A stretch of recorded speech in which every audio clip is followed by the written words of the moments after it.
navires jusqu'à ce qu'ils n'osent plus les laisser sortir des ports. Nous ne sommes que 2 cuirassés pour cette tâche. Mais le monde n'a encore jamais vu le Bismarck. Commandant, ouvrez le feu immédiatement. Bâtiment de tête, objectif. Tourelle parée à faire feu. Bâtiment de tête, objectif. Tourelle parée à faire feu. À gauche toute. Fire! Fire!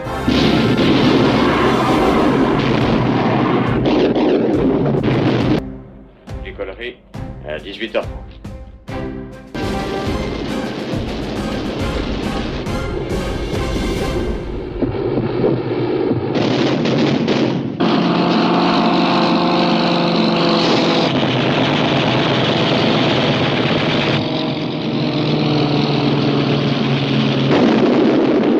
Allez, bonjour tout le monde, c'est Guillaume.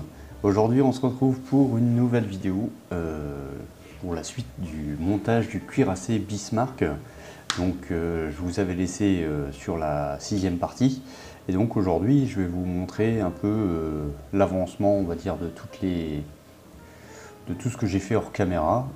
Donc il y a des gens qui ont suivi l'avancement à travers soit la page Facebook ou encore Instagram.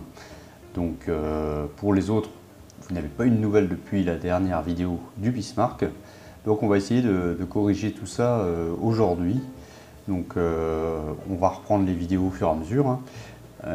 Donc il n'y aura pas forcément du montage pur et dur en vidéo. Hein. Ça sera soit en voix off comme aujourd'hui, ou simplement avec de la musique, etc. Donc vous pouvez voir que la coque n'a pas trop bougé, hein. Elle est restée à la même étape entre guillemets de ce que je vous avais montré en vidéo. Il y a encore quelques petits retouches là que je suis en train de vous montrer, hein. Mais c'est pas non plus c'est pas du gros travail, on peut rectifier tout ça. Donc on va prendre les éléments un à un et puis on va les monter montage à blanc. On va voir un peu ce que ça donne.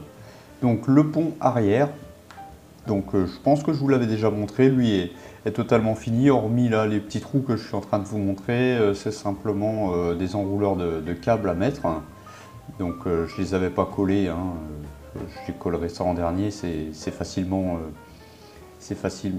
à faire, hein. Donc hop, je vais mettre ça directement sur la coque, et puis on va monter le bateau ensemble, tranquillement. Voilà, sans mettre de colle, mais à la fin de la vidéo, je vous ferai un aperçu global et vous aurez le tout total, entre guillemets. Alors, le pont avant, bah, lui avait été fait en vidéo, hein, donc lui il est complètement terminé, hormis peut-être les enrouleurs de chaînes, là, les chaînes de l'ancre, hein, sur la vue originale du bateau, on peut constater qu'il y a des bandes rouges et vertes. Alors c'est vrai, j'aurais dû peut-être les faire avant, je ne sais pas si je vais y arriver. Bon, on verra bien, c'est du détail, hein. Donc voilà, je suis en train de mettre ça en place. Donc vous pouvez voir que ça rentre plutôt bien. On mettra de la colle sur le petit liseré et puis l'affaire sera bonne. Donc maintenant on va passer naturellement au pont central. Donc le pont central, lui, j'ai eu un petit souci, alors c'est de ma faute. J'ai passé d'abord la première couleur, hein, la couleur Dectane, mais comme je l'ai fait en dehors de l'atelier et que les autres ponts étaient à l'atelier, j'avais pas de référence par rapport à la couleur entre l'avant, l'arrière et le milieu. Et donc du coup j'avais passé une couleur mais elle était trop claire, après j'ai repassé elle était trop foncée, donc j'ai dû reprendre totalement. Donc j'ai encore du travail sur ce pont central, à savoir il reste encore du gris à passer et une couleur plus foncée. Donc j'ai perdu une petite pièce, alors je vais vous la montrer, hein. J'ai perdu une petite pièce sur le derrière, donc là c'est pas facile à rentrer. J'essaie de faire vite aussi, hein. J'espère que vous comprendrez. Alors voilà, la petite pièce que j'ai perdue, vous voyez, il y a la marque encore du deuxième. En fait, ça c'est quand je suis venu le mettre en place ou je sais pas, dans le voyage. Parce que, en fin de compte, j'ai fait mes sessions de peinture quand j'étais en vacances, donc je suis rentré chez moi. Et du coup, cette petite pièce-là, elle est partie, je ne sais pas où. Et donc là, je viens de me rendre compte que peut-être elle est ici à l'atelier. Parce qu'en fin de compte, en clipsant, j'ai perdu une deuxième là. Mais là, je m'en suis aperçu. Donc, peut-être en faisant le ménage, on ne sait jamais. Si la bonne fée se penche sur mon cas, j'arriverai peut-être à retrouver cette pièce. Mais bon, c'est pas très important. Voilà, je ne vais pas mourir si elle n'est pas là, quoi. Tant pis. Et vous voyez qu'en fait ça rentre pile poil. Bon, il y aura quand même cette ligne entre les trois morceaux de pont. Donc là, bien entendu, il est mal mis, mais quand ça sera bien mis en place, bon, il y aura quand même une petite différence. Donc ensuite, je crois que j'ai été chercher les tourelles. Donc les tourelles de 381 mm, donc ça vous les avez vues entièrement en vidéo, hein, avec les blast bags. Donc il n'y a pas eu de travail de fait plus que ça. Donc là je suis en train de les mettre en place, mais je pense que je les mets en place, j'ai mélangé les tourelles. En fait je crois que la deuxième là elle va sur le derrière et j'ai fait une inversion. Bon, c'est pas définitif de toute manière. Voilà, tourelle de 380, après on va passer aux tourelles de 150 mm. Donc le travail était exactement identique au travail de 380 mm, hein, le travail peinture, blast bag, etc. Donc je mets ça en place. Donc il y en a 3 sur le côté bâbord et 3 sur le côté tribord, pardon.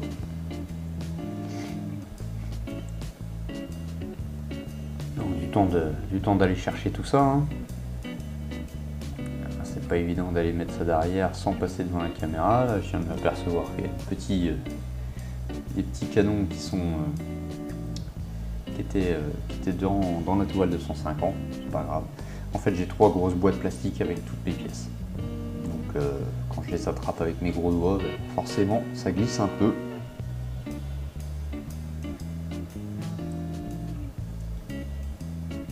Donc ensuite, je vais vous montrer la superstructure avant. Donc c'était ma dernière vidéo et donc là je vous montre le résultat terminé.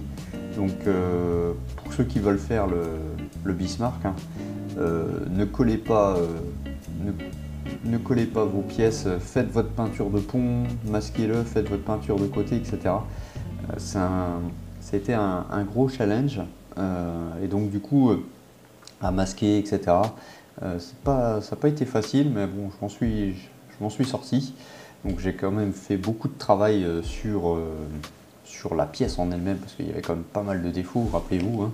Si vous n'avez pas été voir, je vous invite à aller voir la dernière vidéo du Bismarck. Donc il y a eu pas mal de mastic, pas mal de ponçage, de primeur et peinture, etc. Et donc sur la partie arrière, j'ai pris les devants, j'ai fait autrement. Donc je vous montrerai ça après. Donc là, on peut dire qu'elle est terminée. J'ai simplement une petite retouche de peinture à faire sur le projecteur parce que le projecteur lui paraît un peu trop clair par rapport à l'autre teinte. Et puis il y a un radar expérimental que j'ai malheureusement collé à l'envers. Il y avait des pastilles d'éjection et donc du coup je me suis dit que c'était dans ce sens là et finalement non. Donc j'ai essayé de le redécoller, mais après j'ai peur de forcer et que ça casse. Donc je le mets en place et puis on va pouvoir maintenant vous montrer ce qu'est la suite. Alors je remonte un petit peu la caméra, bah oui, ça serait quand même un peu mieux. Donc ensuite, quand on a fait la superstructure avant, bah, j'ai continué sur le travail de peinture et donc là je vous montre la cheminée. Donc la cheminée est pas totalement terminée. La cheminée est composée de 3 peintures, donc le gris hein, de la superstructure, du noir mat sur le haut, et puis on a un petit, je sais pas, une petite encoche à faire en dark grey. Donc également j'ai fait ce travail de peinture donc en dehors de l'atelier. Et là encore, quand j'ai passé, quand je suis retourné à l'atelier et que j'ai rassemblé le tout, j'ai vu qu'il y avait une différence de teinte, alors assez légère parce que c'est la même peinture, mais peut-être pas passé au même niveau de couche. Et donc, bon, bah, ça se voit un petit peu, là, vous allez voir. Hein. Voilà, donc j'ai une petite différence de couche. Donc, je n'avais pas collé tous les éléments. Vous voyez, il y a deux fentes, donc ça va être les passerelles que je vais vous montrer après. Rien n'est collé, parce que j'avais prévu justement cette erreur. J'avais programmé, entre guillemets, que la teinte ne serait pas la même. Et donc, du coup, j'ai rien collé et je vais pouvoir repasser une couche ou deux ou trois pour obtenir la même teinte. Donc là je suis en train de vous montrer les deux passerelles qui vont aller sur la cheminée. Donc pareil, un côté en gris dark sea grey et un autre côté en dark grey, donc couleur plus foncée. Hein. Donc là il n'y avait pas d'erreur d'ajustement. Pour du ponçage, hein, bien entendu, parce que la cheminée était composée de deux parties. Donc sur les demi-cercles que vous voyez sur le derrière, en fait il s'agit des supports de projecteurs. Donc Tamiya nous propose de les faire soit fermés, soit ouverts. Moi j'ai choisi de les ouvrir, hein, étant donné que je vais représenter le bateau à une certaine époque. Mais en attendant, je vous montre le palan. Alors ça c'est le palan pour soulever les bateaux, je pense que ça s'appelle comme ça. Ça vient se fixer entre les deux passerelles. Donc pareil, bon, rien de très compliqué, hein, du gris, petite ligne de moulage à enlever, mais bon, là ça va. Franchement pas de gros soucis. Donc ensuite je pense que je vais vous montrer, ah bah non, les hangars. Donc ça c'est les hangars à bateau. Donc les hangars à bateau, il y en avait deux, donc un de chaque côté. Hein. Donc c'est composé de 3 pièces. Donc sur le dessus on va venir poser les lifeboats, donc les petits bateaux, moi j'appelle ça. Donc là encore j'ai une différence de teinte qu'il va falloir que je rattrape, hein. Mais rien n'est, on va dire, rien n'est figé du fait que tout n'est pas collé, etc. J'avais prévu ce genre de désagrément. Donc le deuxième, donc vous voyez, j'ai, je sais pas si vous l'avez vu, une toute petite roue là entre. Donc j'ai regardé une fois avoir mis tous les bateaux au-dessus, ça se voit plus. Donc c'est pas très gênant. Alors les bateaux justement les voilà, donc ceux-là je vous montre en premier, celui-là n'est pas terminé. Donc 3 couleurs, hein, dark brown si j'ai bonne mémoire, XF52, et donc vous voyez dans le fond du bateau, on voit une ligne de jonction parce que le bateau est coupé en deux. Et donc sur l'extérieur pas de problème, on peut mastiquer et poncer, mais là à l'intérieur il n'y a pas trop de solution. Donc toutes les peintures que j'ai utilisées là c'était de l'énamel, hormis le blanc que j'ai passé en Valero. Donc j'ai fait un peu de scratch, donc j'ai pas terminé. Et donc vous pouvez voir, j'ai utilisé du bois, des petites plaquettes de bois que j'ai acheté ça dans un petit commerce. Hein. Donc j'ai coupé, j'ai fait des gabarits, j'ai coupé pour faire un plancher en bois. J'ai même mis un petit peu de jus, voilà, donc ça je vous montre le plancher. Hein. C'est pas évident parce que c'est quand même relativement petit. Et donc j'ai mis un petit peu de jus sur les hublots et les fenêtres. Voilà, ça donne un petit côté profondeur. Et donc là vous voyez, ça, là si je les mets sur la table, les bateaux, bon, ça rend pas super, mais là avec le hangar, ça nous donne un effet de proportion. On voit bien la taille entre les bateaux, le hangar, la cheminée. On commence à apprécier entre guillemets l'échelle. Vous voyez, par rapport à mon doigt, c'est relativement petit. Et donc là, devant la cheminée, je ne sais pas si vous voyez le petit carré là. Et donc c'est celui-ci que je dois refaire une petite peinture au pinceau, mais ça c'est l'histoire de 5 minutes, c'est franchement pas beaucoup.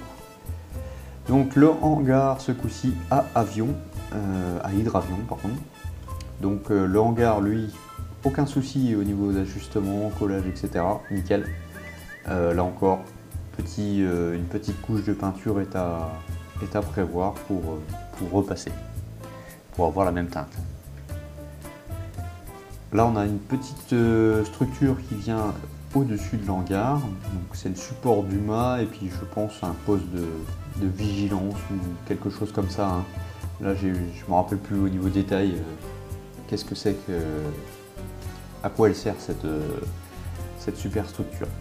Donc le mât, lui, aucun gros problème. Donc la petite passerelle là en haut a reçu un petit peu de mastic, il manquait un petit peu de matière. Donc bon bah voilà, c'était corrigé, c'était repeint. Bon, pas de souci, faites bien attention lors de la coupe parce que c'est quand même relativement petit. Ah ben voilà, je vous les montre les supports de projecteur. Donc support de projecteur, pareil en 2 couleurs, donc dark grey et donc dark sea grey. J'ai passé mon dark grey, j'ai mis de la pâte à fixe dedans et j'ai passé le dark grey autour. Donc pareil, ça sera collé quand la teinte sera bonne. Les grues pour soulever les hydravions, donc ils ont été peints pareil de la même couleur, dark sea grey. Et il manque en fait encore que je réalise un peu de scratch. Je vais essayer de faire des câbles parce que bon là il manque quelque chose, c'est pas réaliste. Donc je vais leur faire des petits câbles. Excusez-moi. Donc ça commence à faire une belle bête, hein. Ça commence à faire une belle bête. Donc là je vous montre, en fait c'est la rampe de lancement des hydravions. Donc pareil, elle est prête. En fait toutes les pièces sont quasiment prêtes, hein. Hormis quelques détails, ça a bien avancé quand même. Donc maintenant je vais vous montrer, je pense, l'hydravion. Donc l'hydravion sur le Bismarck c'était des Arado. Alors D parce qu'il y en a 2, et là je vais vous en montrer un seul. Le deuxième n'est pas encore fini, il n'est même pas encore attaqué. Ça prend du temps ces choses-là. Alors voilà la bête. Donc deux couleurs, hein. Un dark green si j'ai bonne mémoire et un XF, je ne sais plus. Je vous m'excuserai. Si vous voulez l'info, dites-le moi dans les commentaires. Donc pas mal de boulot, les croix allemandes ont été faites au pinceau 10-0 tout fin, pas de sticker, hein, pas de décal sur ça. La verrière malheureusement il n'y en a pas, donc j'ai peint en blanc et simulé les armatures de la verrière. Et puis pour terminer, il n'y a pas d'hélice sur cet Arado et c'est franchement dommage. Donc là j'ai acheté du mini put, je vais essayer de faire ça en scratch. Ça va pas être forcément évident, mais bon, je vais essayer de faire au mieux comme on dit. Donc là je suis en train de refaire on va dire le mât parce que comme vous avez vu je l'avais pas coupé. Et donc du coup pour la présentation c'était pas excellent. Alors je vous demande quelques petits instants, comme ça vous contemplez la vue du hangar et des bateaux. Donc là à l'heure où je vous parle j'en ai refait 4 de bateaux et je compte faire une vidéo justement pour ça, pour vous expliquer comment j'ai procédé sur ça. Si ça vous intéresse, dites-moi le dans les commentaires pour savoir le scratch, etc., la peinture, sur des petits détails comme ça. Voilà. Donc c'est un peu mieux. Le mât est toujours de travers, mais c'est un peu mieux. Donc il nous reste une partie sur la droite. Alors là je suis en train de peaufiner, je vais le mettre, Tac, voilà. Donc il me restera la peinture, voilà, hangar, cheminée. Repasser une couche pour avoir la même. Vous voyez, ça choque pas trop. Et puis là, bon, il y a les lumières aussi. Hein. Avec les lumières, les couleurs changent. Donc là, je vous montre la superstructure arrière. Alors voilà. Donc comment j'ai fait là? J'ai peint le gris, j'ai masqué Ensuite j'ai peint le dectane, donc la couleur pont. Hein. Vous voyez là j'ai fait toutes mes peintures séparément comme les autos. Et c'est bien mieux.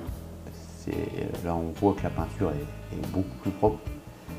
Donc il y a un deuxième étage, hein, super structure avant. Et donc au-dessus, le rond que vous voyez sur la droite, ça va accueillir en fait une antenne radar. Donc là c'est des supports pour les télémètres. Donc pareil, j'ai passé mon dark gray en premier. Je suis venu masquer avec la bande cache. Ouais, avec de la bande cache. Et puis ensuite j'ai passé mon dark sea gray, la couleur grise, sur le contour.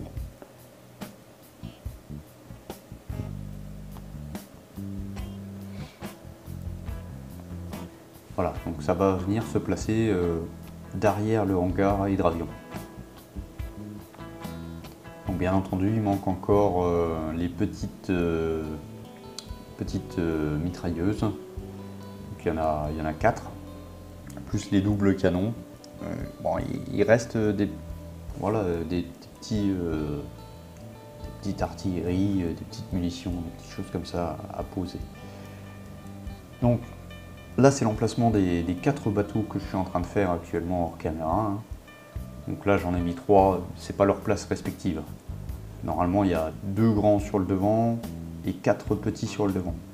Et sur le derrière, c'est encore des autres qui ont plus ou moins la même forme, mais bon. Donc, comme ils n'ont pas été faits, je vous propose de simplement mettre ça. Donc là, je suis en train de mettre en place les canons anti-aériens. Donc pareil que j'avais fait déjà il y a un petit bout de temps. Donc pareil, hein, ne tenez pas compte de l'exactitude du positionnement parce que j'ai pas vérifié, c'était simplement pour la vidéo. Voilà, un petit bout de l'antenne radar, donc il manque encore une pièce. Hein. Ça se posera pas comme ça. Il y a encore un mât aussi qui va venir au-dessus, et donc là je vous montre en fait des enrouleurs de câbles qui vont venir se poser sur le pont à différents endroits. Alors, hop, je vais vous donner un petit peu la gerbe à bouger comme ça. Voilà, quand on zoome, voilà à peu près le rendu. Avec les tourelles, donc vous voyez, il y a encore des petits trous là, sur le pont. C'est des mitrailleuses, c'est des bateaux, des canaux de sauvetage, des petites choses. Les télémètres aussi sont à mettre en place au niveau des gros ronds que vous voyez derrière mon doigt. Alors j'ai pas bien clipsé le pont, hein, ça se voit. Hein. Pour l'exemple. Donc il me reste encore le gris à faire sur le pont central, sur le côté. Hein. Et ici, où c'est en blanc, là, il va falloir passer du dark gray pour faire les mêmes couleurs que le camouflage. Donc ça, c'est un gros travail qui m'attend. Voici quelques pièces de mâts, de télémètres qui ont été passées en primeur. Et donc, bon, ça nous donne une ordre d'idée déjà de ce que ça va donner au niveau de ce cuirassé. Ça commence à avoir, enfin pour moi, je pense que ça a une belle gueule. Il manquera bien sûr les rambardes. Donc ça, j'ai commandé ça en photo découpe. Ça devrait arriver à peu près le mois prochain. Il est en rupture et donc après, il faudra faire aussi les cordages entre les mâts. Pareil pour donner un peu de relief.